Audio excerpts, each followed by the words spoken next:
just want to make sure I'm reading the same thing. I've gone over the three things that I have, and when I say three things, they seem to be duplicates, but filed at different times. Well, there was an amended, Your Honor. You amended, okay, so I have that, and that's what which also accompanied a little bit of what you had previously argued in your previous motion. Sure. So the Because first I want one. to make sure, okay, and I'm gonna let you talk here just a second. I just want to, because where he said for a hearing, so then I'm going to assume then the hearing that we're going to have here today is on your amended motion to dismiss. Yes, sir. Okay. But it's not really a motion. It's actually an order to dismiss. I'm not making any motions. Well, we're going to get into that in here in just a second. I just want to make sure we're all looking at the same thing. Okay, because I've gone through this, and my goal here today, sir, as well as the city, is to get an opportunity to speak, to argue your motions. My intent here is to take the arguments, take detailed notes of the arguments, and then make a ruling at a later time. I appreciate that, sir. Because I want to make sure I go over everything. Like I said, I have read it, but I wanted to make sure each side got an opportunity to speak if they choose. And to do that, I want to just make sure we're all looking at the same thing, which I think we've talked about. So, since it's your motion, your order, sir, I'm going to turn it to you, and then I'm going to let you make an argument. I'm going to also give the city the same opportunity. Can I grab my water? I'm really dry. Please, go ahead. Thank you.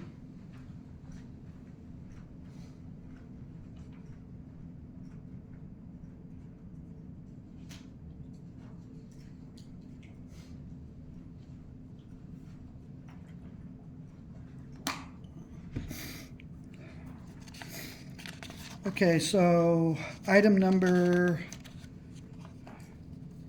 39 says the plaint must be filed in appropriate court. I'm sorry, A complaint. Sir, what are you, item 39, what do you? Yeah, they're indexed. Oh,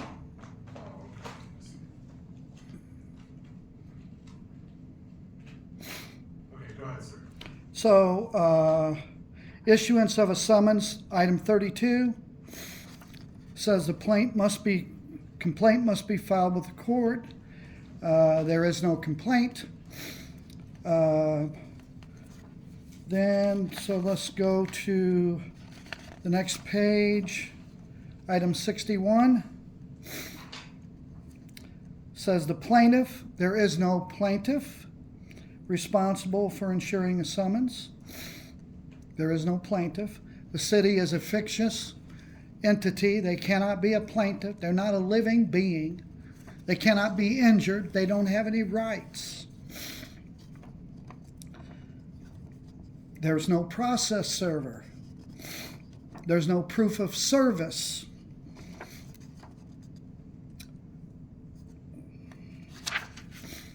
Then we'll go to item number 143. Prosecutors must adhere to the Missouri Bar's rules of professional conduct, including exculpatory evidence. They're required to disclose all of this evidence. Made a request for documents from the prior prosecutor, did not respond. I did get a video in terms of discovery. That's all I got, but he did not answer any of the admissions or the production of documents, which means that by law now he's admitting to everything that he didn't respond to. Which Okay, you referenced the production of documents. Did you file something with the court production of documents? I filed a certificate of service with the court on that.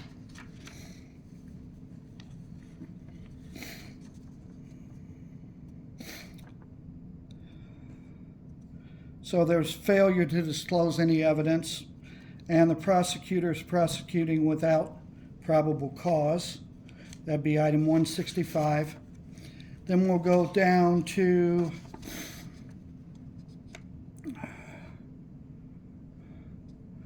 item 184. I received 3 tickets in the email signed by the prosecutor. We have the prosecutor's signature, which says, on information, prosecutor charges the defendant and informs the court that the above facts are true, which that's signing a false document because the prosecutor can't say that anything's true. The prosecutor wasn't there. And Jennifer now is signing for this prosecution. I wanted to also remind the court that I'm here only to challenge jurisdiction. I'm here by threat of violence. I got a summons in the mail that said if I don't show up to court, you're going to send men with guns. Jennifer claimed that there's a cause of action. We will actually have Jennifer state the cause of action because I don't believe there is one. The information is filed by the prosecuting attorney who swears with accuracy and there's no probable cause that a crime has been committed. That's filing false documents. It's a fact that the prosecutor cannot enter fact on the record when the prosecutor has no fact. Item 199, I mentioned I mailed discovery requests to the prosecutor, including 25 admissions and 12 interrogatories, along with document requests, and again, no response. And I did send a certificate of service to the court. That's item number 222.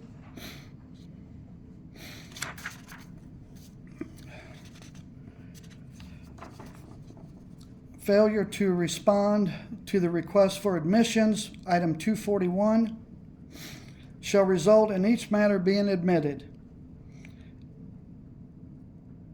and not subject to further dispute. So there's no dispute about that. Of course, the court didn't get those productions because it doesn't go to the court, it goes to the prosecutor. The prosecutor did not mail discovery by their admission. They only sent one video. That's item 247. We're not going to talk about the police officer at all today. I'm only here to challenge jurisdiction only.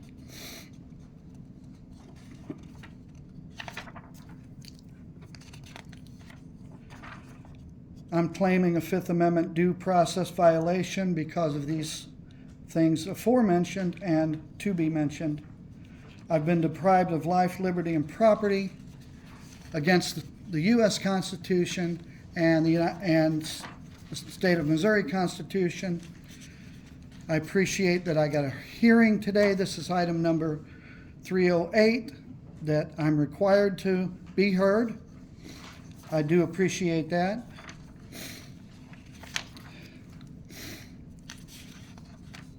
Item number 402, all men are created equal. Honorable Judge Billings, you told me twice that we are going to give each other equal respect. So far you've done that, and I will call you honorable for that. Thank you, sir. And with that, if we are created equal, that means you have no jurisdiction over me. You don't own me, you don't rule me. I don't have any obligation to obey anything you say, including wearing my hat in the courtroom. And I appreciate you not saying anything about it today. But before, I got some flack about it. I have superior claim to my life, liberty, and property. The City of Manchester is a corporation. This is item 410. Your location does not grant jurisdiction. It's a municipal corporation. The township did not create me. They have no right to rule. I have no obligation to obey. They have no contract. I am not their employee. Item number 427, it is a fact. In Missouri, as in other jurisdiction, a complaint must come from someone who has standing to establish subject matter jurisdiction. Here's a bit more detail. Without probable cause that harm, damage, or injury has occurred, there can be no standing in court. To have standing, a plaintiff, again, you have no plaintiff. A municipality is nothing more than a fiction, just like Mickey Mouse and Donald Duck. They're fictions. To have standing, a plaintiff must demonstrate that they have suffered a concrete injury and that it's actual or imminent. It means the plaintiff must show, item 437, injury in fact. That they have suffered or will imminently suffer a direct and personal harm. The municipality cannot be harmed. They're nothing but a fiction. The injury is fairly traceable to the defendant's conduct. I'm not your defendant. You don't even have a plaintiff. How could there be a defendant? Item number 440, redressability. A favorable court decision is likely to redress the injury. If there's no injury, there is no redress. In order for there to be a judicial remedy, there must be an injury. Sir, you could not take me to court absent an injury in fact. They would throw you out. These requirements ensure that courts hear cases where there's a genuine dispute. We have no dispute here. That's item 449. Legitimate legal proceedings, 454. They're not initiated through the mail. They're initiated by a process server. Then submit an affidavit of service to the court docket. They deliver a copy of the complaint and a copy of the summons. There is no complaint, item 457. This is not a common law court. This is a court, not a court of record, number 458. I'm reminding the court, if I come to this court, I'm waiving constitutionally secured rights. No intention of ever waiving my rights. I would be contributing to the crimes that have been committed against me. Item 463.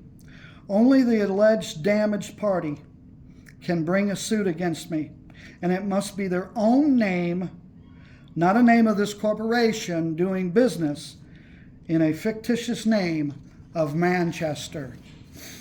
Item 466. An attorney cannot bring a suit. He has no standing. There has no standing in the matter. He has no first-hand knowledge. It must be a verified complaint signed by a living man that has standing. This is fraud, forgery, filing documents. They're committing fraud and forgery, barratry, official oppression. Additionally, they don't have standing to hear the matter in court. There is no cause of action. Again, Jennifer signed that there is a cause of action. Filing a public record, there is no cause of action. Number 482, cases are decided by the law and the facts on the record. An attorney cannot do that for a real man or woman, and they certainly can't do it for a corporation fiction that does not exist. They cannot put facts on the record. 485, if there's no witness, there's no plaintiff, there's no way that they can get evidence on the record. The city of Manchester cannot speak. You have no plaintiff. They cannot speak for the fiction, and the attorney is not a witness and can't speak. That would be hearsay. They cannot get evidence and facts on the record. That's item 489. 490, there are no facts of evidence to get on the record. You can't win with no facts on the record. There's no way to get subject matter jurisdiction. There is no due process of law. We won't talk about the former prosecutor. The only way to commence a criminal suit, this is 497, is by a grand jury indictment or an arrest supported by an information which the DA decides to prosecute. Neither exists in this matter. Second, the cop is a member of the executive branch. He has no authority to summon people to court. Only a court can summon. 502. The court has no authority to summon in this matter without existence of a grand jury indictment or arrest supported with sworn information. Further, the cop is not the plaintiff and cannot commence a legal action in the plaintiff's name and then claim that he's a witness. That's a simulation of a legal process, and it's an unauthorized practice of law. 508. The citation is a summary offense applicable for creatures of the state only. They are for creatures of the state, and that's not me. That would constitute a bill of attainder. 512. A bill of attainder is a law that punishes a person or group of people without judicial trial. 518. The Missouri Constitution prohibits General Assembly from passing a bill of attainder, which is a law that punishes a person or group without judicial trial. We're getting close to the end here, sir. I mean, I will note, I want to give you some time. Thank you. But I also noticed, I mean, I've read this, and it looks like you're reading from the thing, which is your motion. Again, I want to let you make an argument. I will tell you that I have read all this. Okay. And, I just wanted to, excuse me. I get you, and again, I'm trying to give you some time to do that. Thank you. The point of the oral argument is whether or not you had summary or something that you needed to clarify out of this. Again, I'm not trying to stop you from. I do have a summary when I get finished with the key points. Okay, well, like I'm I said, almost. Okay, I'm just. Thank you, sir. Thank you for your patience. The United States Constitution prohibits enactment of bills of attainder as well. That's 527. 537. If a city has no nexus, meaning it cannot show direct connection or harm from the issue, it lacks standing. Without a nexus, the conditions are unconstitutional. For a city to have standing in court, it must show that it suffered a concrete and particularized injury that is directly related to the action being challenged. If the city cannot demonstrate this connection, it should be dismissed from the case for lack of standing. 554. There must be a verified complaint by the injured party, otherwise it's a due process violation. That would be the supreme law of the land, which I know that all the officials have sworn to uphold the supreme law of the land.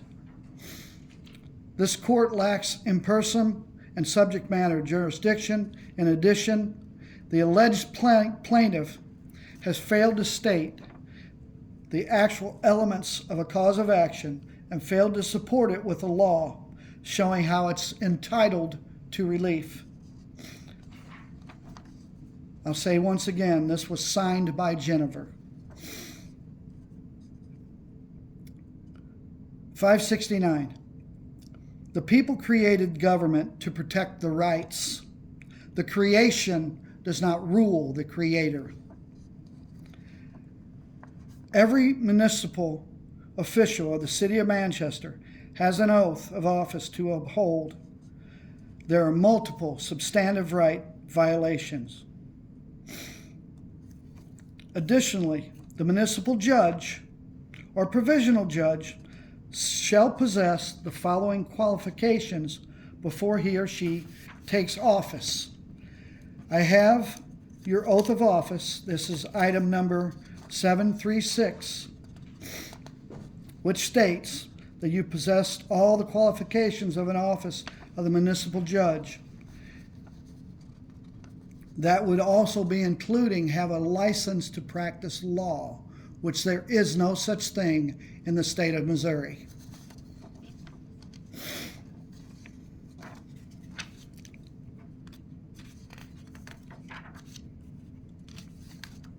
I have your oath of office right here.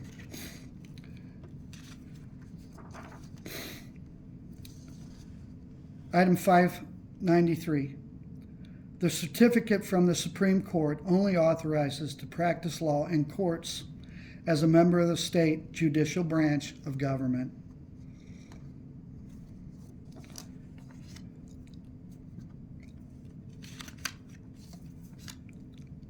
Okay, here's my summary.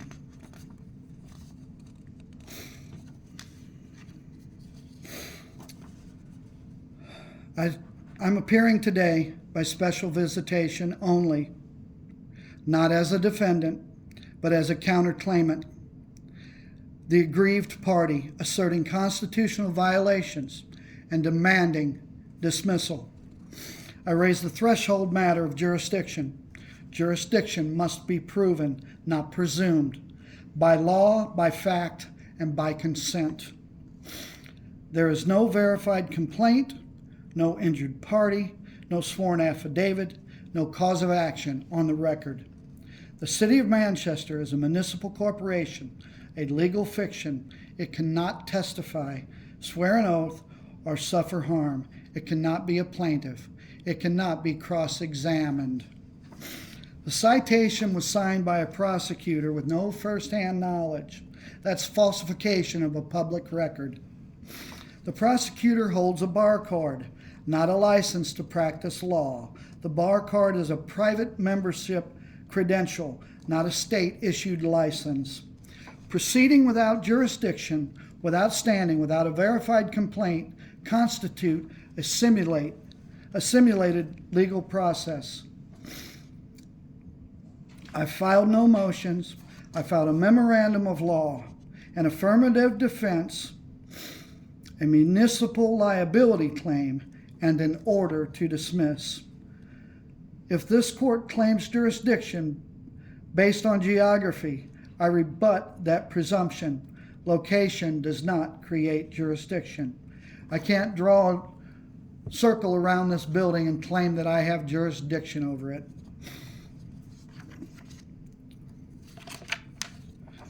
There is no standing, no cause, no subject matter jurisdiction.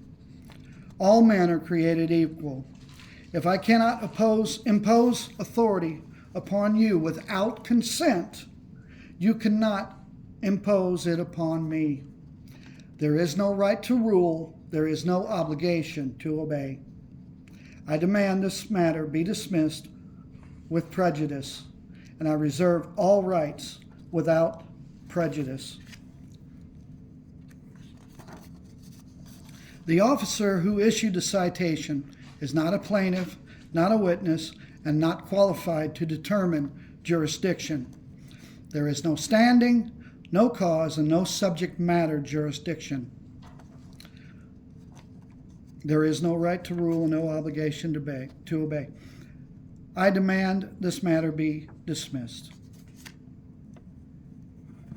The prosecutor, by signing the cause of action, falsely claims its validity. This constitutes filing false documents under color of law. Furthermore, the prosecutor swears the police officer's statements are fact, despite lacking first-hand knowledge. This is a material misrepresentation. Missouri Rule 54 requires proper service of process and proof of a valid cause of action. Without a verified complaint, there is no lawful base for this proceeding. The absence of an injured party or sworn affidavit renders this court without subject matter jurisdiction. I affirm that there is no verified complaint, no sworn affidavit, no injured party, no cause of action on the record. Missouri Rule 54 requires summons must be issued only upon the filing of a pleading that states a valid claim and is properly served. The absence of a verified complaint or affidavit of harm violates procedural safeguards of due process. The prosecutor, by signing the cause of action, falsely certifies its validity, constituting filing false documents under color of law. Additionally, the prosecutor swears the police, I already said that. This constitutes material, I've already said that too. The Fifth Amendment to the United States Constitution guarantees that no person shall be deprived of liberty or property without due process of law. Therefore, any actions taken in the absence of a verified complaint and injury and an injured party is void for lack of jurisdiction and must be dismissed. Thank you, Your Honor. Okay, I have your motion. You have a response? Yeah, thank you, Judge. I think I'm trying to distill what the motion is really seeking and the relief that Mr. Gibson is seeking. There was a lot going on there. What I understand as the city is that he's only here to challenge jurisdiction. So if that's the case, this is, solely a municipal violation. The officer had probable cause that at the corner of Manchester Road and Old Merrimack Station, Mr. Gibson ran a red light, so that is the probable cause for the 3 charges. Also, he was driving with a private property plate. That night, he was handed the 3 summons.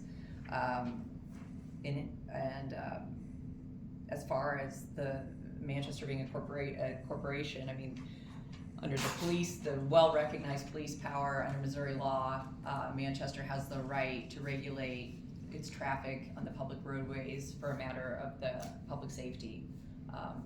The thing that's really frustrating for the city, Your Honor, and I won't talk about what we talked about that night, but the city took an hour and a half to sit down with Mr. Gibson and literally walk through the Constitution. And I feel like I've really given him a lot of my time and his 5 best friends that were with him that night, and I thought we had gotten somewhere, and I know you were probably hopeful that we could work this out, and I really tried. So I'm very frustrated at this point that we haven't been able to reach an agreement. Well, here's the thing. I'm going to go over your, like I said, I read the motion, now heard your arguments. I'm going to mull this over. I am going to make a ruling after I've considered all the evidence from both sides.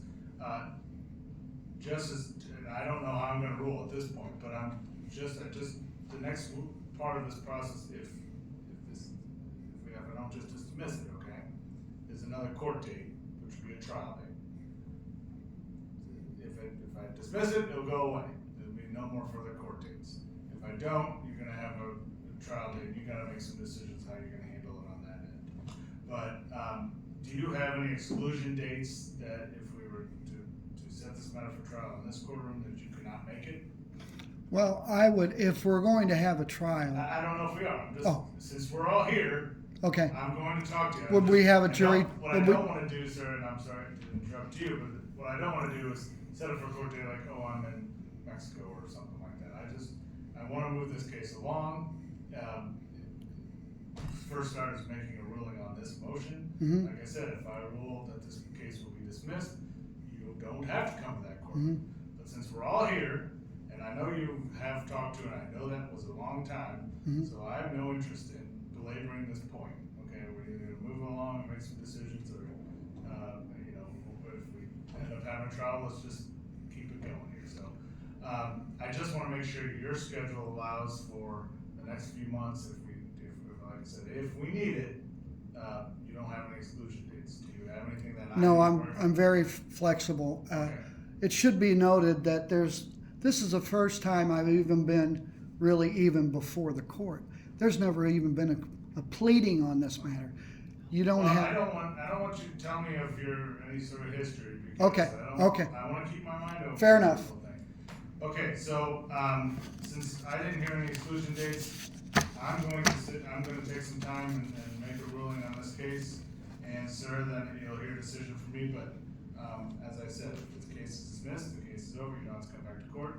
If If it's not, then I will be setting a trial date, okay? With that, I will conclude this matter, and thank you very much for both of your time. Thank you.